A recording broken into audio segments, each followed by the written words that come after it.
नमस्कार, मैं अर्चना और आप देख रहे हैं हंगामा टाइम्स। हंगामा टाइम्स की एक मुहिम है समस्या हो तो घंटी बजाओ। इस समय हम लोग हैं अकबरपुर तकिया में। ये जो गांव है वो लगता है बख्शी का तालाब बीकेटी विधानसभा में आता है। तो यहाँ पे एक मामला आया था नाबालिग लड़की का, जिसके साथ कई दिनों तक शोषण होता रहा पड़ोसी लड़के के साथ में। जब उसने न्याय की गुहार लगाई तो यहाँ के जो क्षेत्रीय विधायक थे उन्होंने किसी प्रकार का जो उसको सपोर्ट नहीं किया, और यहाँ की जो भी पुलिस प्रशासन थी तो उसके द्वारा भी कोई भी उनकी सुनवाई नहीं हो रही थी। तो उस पीड़ित परिवार के पीड़ित पिता ने एक समाज सेविका वंदना श्रीवास्तव से न्याय की गुहार लगाई। जब उन्होंने पूरा मामला जाना तो वो उनके पीड़ित परिवार के माता पिता से मिली। क्या था पूरा मामला, वंदना श्रीवास्तव से जानते हैं और पीड़ित परिवार से भी हम आपको मिलवाएंगे कि किस तरीके से वंदना श्रीवास्तव ने उनकी मदद के लिए आगे से आगे बढ़कर के कार्य किया। 9 तारीख का, यानी कि अभी आज आपकी जो तारीख है वो है 27 अप्रैल। 9 अप्रैल का ये मामला था। 9 अप्रैल से अभी तक क्या कार्रवाई हुई, किस तरीके से क्या हो रहा है, ये हम आपको पूरी खबर दिखाएंगे। पहले चलते हैं वंदना श्रीवास्तव जी के पास में, किस तरीके से उन्होंने पीड़ित परिवार के लिए मदद के लिए आगे से आगे हाथ बढ़ाया। आपका स्वागत है वंदना जी। जी, तो बताइए कि किस तरीके से आपको यहाँ का मामला पता चला। मुझे फ़ोन आया था कि बहुत दुखी है, मैं लड़की को ले हर जगह में जा रही, मेरी कोई मदद नहीं, ना पुलिस से, ना विधायक से, ना मुझे मंत्री से, महिला थाने से मेरी कोई मदद नहीं हो रही। बहुत परेशान थे, बहुत रो रहे थे परिवार वाले। मुझे जैसे सूचना मिली उनके परिवार से मिलने की कोशिश की। फिर उसके बाद क्या हुआ? अब दोनों लोगों बैठ के हमने सुना और मुझे जो उचित लगा वही हमने किया। फिर हमने विधायक जी को फ़ोन लगाया, उन्होंने कहा कि हाँ मैं कर रहा हूँ, कोशिश करो। हमने कहा 10-12 दिन हो रहा, आप क्या कर रहे हैं? तो उन्होंने कहा आप अपने स्तर से देख लीजिए। उसके बाद मैंने कोशिश की, दोनों परिवार को एक साथ बिठा के बातचीत की। उसके बाद दोनों को एक करने की कोशिश की हमने। तो ये मामला जैसे आपने हमें बताया था, आपका मामला था 9 अप्रैल का। 9 अप्रैल से आपके पास ये मामला संज्ञान में था कि 4-5 दिन पहले से था? कितने दिन पहले आपके? 22 को सूचना मिली है। 22 तारीख को मैं लखनऊ में थी नहीं, गोंडा डिस्ट्रिक्ट में थी, और वहाँ में 24 के आए, 24 इनको मिलने की कोशिश की है। 24 तारीख को 24 को ही निर्णय लिया हमने। आप एक बीजेपी नेता भी है, महिला नेता भी है, तो सरकार के द्वारा कोई मदद मिली आपको? सरकार से तो नहीं मिली हमको, किसी नेता विधायक मंत्री से मुझे नहीं मिला, लेकिन हम एक सामाजिक कार्य करते हैं। हम चाह रहे थे कि एक महिला होने के नाते कि कोई पीड़ित ना रहे। मैंने खुद मदद की, मुझे कहीं से मदद नहीं मिली। तो स्थानीय जो विधायक है यहाँ के योगेश शुक्ला जी, उनके द्वारा कोई आपने गुहार लगाई, उनके कानों तक ये मामला संज्ञान में आया कि नहीं आया? हाँ नहीं, हमसे पहले उनके पास ये सूचना गई थी, लेकिन उन्होंने कुछ खास बातचीत करने पे उन्होंने कोई मतलब थाने फोन करने के बाद भी उनकी कोई कार्रवाई हुई नहीं। तो एक यही मामला महिला का है जो बीकेटी क्षेत्र का आता है, या फिर ऐसे कई मामले हैं जो जिन्हों को आपने योगेश शुक्ला तक आपने पहुंचाया लेकिन उन्होंने अनसुना करा हो? हमें लगता है अनसुनी कर रहे हैं। अगर ऐसा होता तो मुझे मतलब 22 को सूचना मिली, 24 को निर्णय लिया हम उनसे मिलने का। अगर वो चाहते तो पीड़ित परिवार से मिलने की कोशिश की होती तो शायद निर्णय हो जाता और पीड़ित लड़की गली गली भाग नहीं रही होती। बहुत दुखी थी, परेशान थी। लड़की कह रही थी मैं जीऊंगी नहीं, मर जाऊंगी, जहर खा लूंगी। मैंने बहुत कोशिश समझा के शादी के लिए हमने सोचा दोनों ही खो जाएं। अच्छा, यानी कि दोनों परिवार के बीच में हमने सुलह करवा? दोनों लोग सुलह, दोनों लोग खुश हैं परिवार वाले। तो आइए हम लोग आपको दिखाते, दोनों परिवार से मिलाते कि क्या है मामला, किस तरीके से समस्या का समाधान हुआ, और उनके पिताजी से भी हम रूबरू कराते हैं। आपका नाम क्या है माता जी? नाजिमा। लड़की की क्या है आप? दादी। दादी है। हाँ दादी तो है। क्या कहना चाहेंगी आप? अरे हमारी कोई मदद नहीं, हमारी लड़की की, हमारे लड़का की कोई फरियाद नहीं सुनी गई। गली गली भटकते फिरा हमारा लड़का, तब ये बेचारी वंदना जो मिली वो मदद हमारे लड़का की है। तो वंदना जी का नाम पता किसने दिया था? अब पता नाम ने भैया का कोई दिया रहा है, हमको तो मालूम नहीं कि कोई दिया, कोई पता दिया रहा है। तो उन्हें फिर जाए के ने फिर उनसे मिले तब उन्हें मदद की है। अच्छा। हाँ। तो क्या मामला बढ़ा है आगे, क्या शादी वादी के लिए कुछ हुआ है? हाँ शादी तो हो ही गई। शादी हो गई? कब हुई शादी? कल शादी भई रहा है। कल शादी हो गई है। हाँ। अच्छा, पीड़ित परिवार के पिताजी से भी हम आपको मिलवाएंगे कि क्या कहना है उनका। क्या नाम है आपका? मोहम्मद लतीफ। तो क्या मामला था जिस तरीके से आपने क्षेत्रीय विधायक से भी गुहार लगाई? हमारी लड़की का मामला था। हमारी लड़की कोई एक पड़ोस के ही बल्कि हमारे खानदान के ही लड़के ने उसके साथ में गलत किया और उसको अपने प्यार के जाल में फंसा लिया। उसके बाद उसको ना तो वो सखर रहा था कि हमने कुछ किया है और ना ही तो मतलब शादी करने के लिए तैयार था। ठीक है, वो दोनों चीजें वो साफ निकल रहा था कि हमने कुछ किया ही नहीं है। आपकी लड़की की उम्र क्या थी? मैम हमारी लड़की की उम्र 14 से मतलब कुछ ज्यादा ही थी, 14-15 के आसपास में। नाबालिग थी, यानी कि वो नाबालिग थी। लड़के की उम्र क्या थी? लड़के की उम्र जो है मैम थी कम से कम 22 या 20 लगभग इसी तरीके से थी, और एक पैर से वो विकलांग भी है लड़का।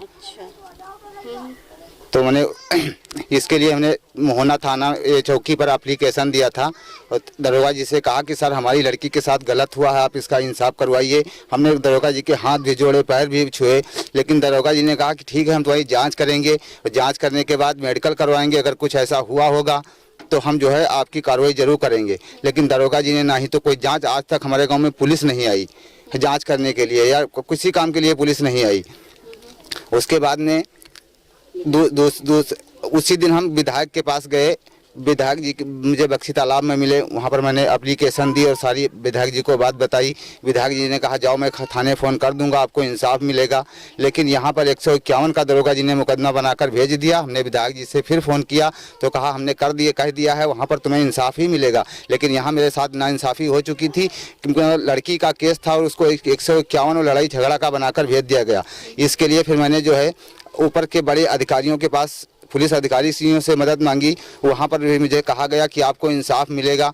जहाँ पर हम इंसाफ के लिए जाते थे तो वहाँ पर यहाँ से रिपोर्ट बन के जाती थी कि दरोगा जी रिपोर्ट भेजते थे कि ये अपनी लड़की की ज़बरदस्ती वहाँ शादी करना चाहते हैं। मैं अपनी अच्छी भली लड़की की क्यों ज़बरदस्ती वहाँ पर शादी करना चाहूँगा? वो एक पैर से लेंगड़ी थी, एक पैर से वो लड़का लेंगड़ा है, मैं क्यों शादी करूँगा अच्छी लड़की की? उसके बाद हम जो है बड़े बड़े अधिकारियों से मिले, सबने मुझसे यही कहा कि जो है तुमको इंसाफ मिलेगा। मैं ना उम्मीद होकर वकील के पास गया तो वकील ने कहा हम तुमको कोर्ट से मुकदमा करवा देंगे।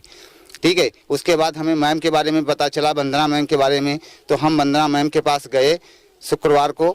तो वंदना मैम से हमारी बात हुई फ़ोन पर, यानी कि 22 तारीख को गए थे। जी, वंदना मैम से हमारी बात हुई तो वंदना मैम ने कहा बेटा मैं यहाँ नहीं हूँ, बाहर हूँ, मैं आते ही आपकी समस्या देख लूँगी। वंदना मैम ने मेरे लिए ऊपर से अधिकारियों से बात की, फटाफट मेरे पास एक बार फ़ोन भी आए कि तुम्हारी क्या समस्या है, और जो है अपनी समस्या बताओ, आ करके रिपोर्ट लिखाओ। लेकिन हमने कहा हम वंदना मैम के साथ में ही जाएंगे। वंदना मैम ने आकर हमारी बहुत मदद की हैं। हम तो ये कहते हैं कि जितने भी पीड़ित लोग हैं इस क्षेत्र में या लखनऊ ज़िले में हमारी वंदना मैम से संपर्क करें। हमारी वंदना मैम सबको ही इंसाफ दिलवाती हैं और इंसाफ दिलवाती रहेंगी। तो ये बताइए आगे का क्या हुआ कि जिससे सुलहनामा हुआ है, लड़के को सजा मिली या शादी वादी का कुछ बात? वंदना मैम थाने यहाँ आके दोनों पक्षों से बात किया, कहा कि देखो मैं दोनों पक्षों की सुनूंगी, एक पक्ष का मैं फैसला नहीं करती हूँ। तो वंदना मैम ने दोनों पक्षों की पूरी हकीकत सुनी, लड़की से पूरी हकीकत जानी, लड़के से पूरी हकीकत जानी, फिर दोनों पक्ष को शादी के लिए तैयार कर दिया। ठीक है, तो हमारी लड़की की शादी करवा दी गई। ये सब कुछ वंदना मैम के वजह से करवाया गया है। ठीक है, आप जब मामला पुलिस थाने लेके गए थे, कौन सा थाना लगता है आपका? हमारा थाना लगता है इटौंजा, मोहना है चौकी। अच्छा, इटौंजा में जब आप लेके गए तो पुलिस वाले क्या कहते थे आपसे? पुलिस वाले कहते थे कि आपको इंसाफ मिलेगा, लेकिन हमें इंसाफ नहीं मिला। मुकदमा दूसरा बना दिया गया, बात कुछ दूसरी थी। लड़का मतलब लड़की का मामला था, उसको जो है लड़ाई झगड़ा पारिवारिक मुद्दा बनाकर मुकदमा कर दिया गया। ये जो है इंसाफ नहीं मुझे मिला था, इसीलिए मैंने वंदना मैम के पास और बड़े अधिकारियों के पास गुहार लगाई थी इंसाफ के लिए, और वंदना मैम की वजह से ही मुझे इंसाफ मिला है। यानी कि क्षेत्रीय विधायक और क्षेत्रीय पुलिस वालों से आपको किसी तरीके कोई सहायता नहीं मिली? वंदना जी जब आप आई आपकी सहायता के लिए, तभी आपको इंसाफ? तब हमको सबसे सहायता मिली है बराबर। जब वंदना मैम के पास हम गए उसके बाद से हमें पुलिस से भी बहुत सहायता मिली। पुलिस ने भी हमारी बहुत मदद की, पुलिस ने भी जो है हमारे पक्ष में बात की। लेकिन वंदना मैम से मिलने से मतलब बाद में ये सब हुआ, मिलने से पहले सब मुझसे खिलाफ थे। पहले क्या बोलते थे आप लोग से? पहले बोलते थे कि तुम झूठी रिपोर्ट लिखाना चाह रहे हो, ये गलत है, ये जो है झूठा इल्जाम लगा रहे हो। लेकिन हमारी रिपोर्ट झूठी मतलब साबित की जा रही थी, जबकि ये सच्चाई है, झूठी नहीं थी, सच्चाई है। अब तो सच्चाई सबके सामने आ गई, जब दोनों पक्ष ने सब लोगों ने इकरार कर लिया। ठीक है, तब तो सबके सामने आ गई। लेकिन ये सब कुछ वंदना मैम की वजह से ही हुआ है। आपका नाम क्या है? कादिम नाम है, लड़के तरफ से। अच्छा, तो ये बताइए जब आपके बेटे ने ऐसा जो सारे कार्य किया, उसके बाद जब मामला थाने तक गया तो उसके बाद वंदना जी ने आपकी क्या सहायता करी? हमको थाने तक मामला गया, हमको कुछ मालूम नहीं था, पता नहीं था। और जब थाने गया तो लड़का हमारा बेहाल था, इसको बुलाकर मारा गया घर में। और उसके बाद जो है हम लोग खेत में थे, आए तब तक इनको अस्पताल ले गए, तब तक ये कुछ बताया नहीं। उसके बाद में हमको मालूम हुआ, बाद में हकीकत जब मालूम हुई तब हम लोगों ने कहा कि हम शादी कर लेंगे। वो ना ही करता रहा लड़का, लेकिन फिर वो भी तैयार हो गया शादी करने के लिए।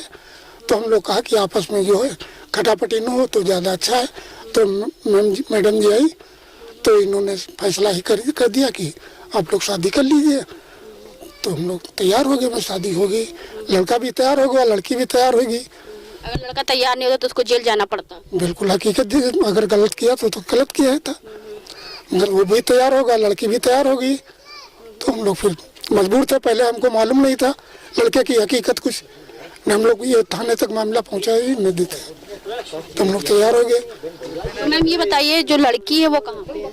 लड़की इन्हीं के घर पे है। हमने कहा था निकाह करने वो अपने पास रखिए लड़की को। तो लड़की से मुलाकात होगी? हाँ बिल्कुल हो जाएगा। तो ये बताइए आप कि जब आप थाने गई अपनी गुहार लगाने के लिए और पुलिस वालों से न्याय मांगने के लिए कि जिस लड़के ने मेरे साथ गलत किया उसके साथ मेरी शादी होना चाहिए, तो पुलिस वालों का किस तरीके से बर्ताव था आपके साथ? उल्टा क्या बोला गया वहाँ पे? कह रहे थे कि तुम्हारी पढ़ने की उम्र है, भी पढ़ो, तुम उनको शादी वादी के चक्कर में ना पढ़ो, कि तुम नाबालिग हो इसीलिए। अच्छा, नाबालिग हो।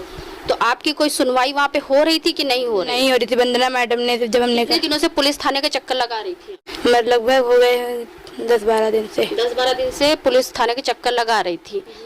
तो सुबह शाम दोनों टाइम जाती थी कि दिन भर में एक बार जाती थी? दोनों टाइम। दोनों टाइम। तो पुलिस वाले क्या बैठालते थे? कितने घंटे बैठालते थे आप लोगों को? कभी 1 घंटे, कभी आधा घंटे, कभी 1.5 घंटे, 8 घंटे ही बस से बैठाते थे। अच्छा, तो जब वंदना जी के साथ संपर्क किया उसके बाद क्या मामला हुआ? जब वंदना मैम के साथ संपर्क किया, इसके बाद ये मामला हुआ कि मेरा जो हम चाहते थे वो हो गए। तो शादी हो गई यानी कि आपकी? जी ठीक है। तो अब आपके ससुराल में किसी तरीके से कोई उत्पीड़न या कुछ तरीके का मामला? नहीं। कोई ताने तो नहीं दिए जाते? नहीं। अभी खुश है ना आप? जी। तो वंदना जी के लिए क्या कहना चाहेंगी? वंदना जी के लिए कहना चाहेंगे हम कि उनका बहुत बड़ा हमारे ऊपर आशीर्वाद है। टौंजा थाने में गया था, फिर आपके लड़के के ऊपर कार्रवाई होने वाली थी। कार्रवाई के दौरान वंदना जी ने आपकी बहुत मदद करी, आपके लड़के का सुलह करवाया और जब आप जेल नहीं जाने दिया गया, तो इसके बारे में क्या कहेंगे? बहुत अच्छा किया, बहुत अच्छा तो किया। अब आपके घर परिवार में किसी तरह का कलेश तो नहीं है? नहीं, कोई कलेश नहीं, कोई कलेश नहीं। आपका नाम क्या है? खलीकुल। आपकी बेटी थी ना? हाँ, हमारी बेटी थी। तो ये बताइए कि जब आपकी बेटी के साथ जो भी आप अपराध हुआ, उसके बाद जब आप थाने लोग आप जाते थे तो आप लोगों के साथ कैसा व्यवहार होता था? हमारी मैम सुनते नहीं कोई था। तो वंदना जी के पास संपर्क करने के बाद क्या प्रभाव पड़ा वहाँ पे? हमारी वंदना मैम बहुत मदद की। मैम वंदना मैम का बहुत बहुत धन्यवाद करता हूँ, जो वंदना मैम ने मेरा साथ दिया है। वंदना मैम की वजह से मेरी बेटी का घर बस गया है और वंदना मैम की वजह से ही मेरी बेटी का घर बसा रहेगा। ये वंदना मैम ने मुझसे वादा किया है कि आपकी बेटी मेरी बेटी है, मैं उसका हमेशा साथ देता रहूँगा और आप सबका हमेशा साथ देता रहूँगा। मैं वंदना मैम का बहुत बहुत दिल से धन्यवाद करता हूँ। क्या कहना चाहेंगी? बिटिया बेचारी वंदना मैम ने हमारी मदद की ही नहीं, और तो कोई हमारी सुना नहीं, ना यहाँ सुना ना वहाँ, कहीं नहीं सुनी गई। जो कुछ मदद की ही तो ये बिटिया मदद की ही नहीं, वंदना मैम ने, और कोई नहीं हमारी मदद की। हाँ भाई गई हैं तो हमारी पोती सुकून से रहे, बस यही इतनी हमका बड़ी खुशी। तो ये बताइए वंदना जी, इस तरीके से की जो समस्याएं सिर्फ महिलाओं की समस्याओं को लेकर के आप आगे से आगे चलती हैं या किसी प्रकार की जो समस्या होती है उसको गंभीरता से लेती हैं? हाँ, मुझे लगता है कि जो भी घटना हो रही तो हमारे परिवार के संग हो रहा था और हम चाहते हैं कि जल्दी जल्दी निवारण करें, और मुझे लगता है ये हमारी बेटी है। तो बेटियों का संघर्ष कितने दिनों से आपका जारी है? 14 साल हो गया लगभग। 14 साल से आप इस क्षेत्र में उतरी हैं बेटियों को इंसाफ दिलाने के लिए। जी बिल्कुल। तो जिस तरीके से बीजेपी का एक नारा है बेटी बचाओ बेटी पढ़ाओ, तो आपको क्या लगता है कि अगर आप बीजेपी में हैं तो बेटियों को लोग कितना सुरक्षित रख पाएंगी आप? कोशिश करें सुरक्षित रखने के लिए, लेकिन हम चाह रहे हैं, हमारे क्षेत्र के जो नेता ये कहते हैं कि फोन पे 24 घंटे हम आपके जेब में नेता, लेकिन अगर वो जेब में ना रहकर अगर पीड़ित के पिता बन जाए तो इतना हम शुक्रिया उनका अदा करना चाहते हैं। हर पीड़ित का पिता बनने की कोशिश करें, जैसे मैं। तो ये थी हमारे साथ में समाज सेविका वंदना श्रीवास्तव, जिन्होंने बेटियों के संघर्ष के लिए काफ़ी संघर्ष किया, बेटियों को न्याय दिलाने के लिए काफ़ी संघर्ष किया। उनका ये संघर्ष जारी है और जारी रहेगा जब तक बेटियां सुरक्षित नहीं रहेगी हमारे देश में। तो हम इस समय आए थे अकबरपुर तकिया में, जहाँ पे बीकेटी विधानसभा लगता है। बीकेटी विधानसभा के जो मौजूदा विधायक है योगेश शुक्ला, तो इस मामले की संज्ञान उन तक भी पहुंची थी, लेकिन उन्होंने इस मामले को गंभीरता से नहीं लिया। टौंजा थाने में काफ़ी कार्रवाई करी गई, लेकिन यहाँ के पुलिस वालों ने भी पीड़ित परिवार के साथ में अच्छा व्यवहार नहीं किया। तब वंदना श्रीवास्तव जी उस पीड़ित परिवार के लिए एक रूप में उतरी, जहां पे उन्होंने उनका बहुत ही मदद करी। तो आज हंगामा टाइम्स न्यूज़ चैनल आया था टौंजा में, जहां पे आपने देखा किस तरीके से वंदना श्रीवास्तव बेटियों के लिए संघर्ष कर रही और उन्हें न्याय दिलाने काम कर रही। तो इसी के साथ मैं अर्चना आपसे इजाजत लेना चाहूंगी। धन्यवाद, बने रहिएगा हंगामा टाइम न्यूज़ चैनल के साथ।